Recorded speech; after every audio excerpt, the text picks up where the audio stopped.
పాకిస్తాన్ ఇప్పుడేంటి సింధు జలాల గురించి రక్తం పారిస్తామంది. వాడు రక్తం పారిస్తుంటే ఇక్కడ మనం ఏమైనా మంచినీళ్ళలో కడుక్కుంటుంటామా ఏంటి? వాడు రక్తం పారిస్తే వాడి శవాలని గొట్టలుగా చేసుకుని మూవ్ అవ్వడం ఏంటో భారతదేశానికి తెలుసు.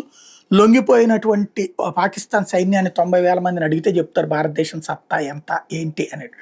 అది పక్కన పెడితే వాస్తవానికి ఒకప్పుడు పాకిస్తాన్కి 1960లో ఈ సింధు జలాలు రాసివ్వడమే కాకుండా 83 కోట్ల రూపాయల డబ్బులు ఆ రోజున, ఇవాళ లెక్కన 5,500 కోట్లు, ఆ రోజున 83 కోట్ల పౌండ్లు మనం వాళ్ళకి ఇచ్చాం. దాంతో కట్టుకున్నటువంటియే అక్కడ ప్రాజెక్టులు.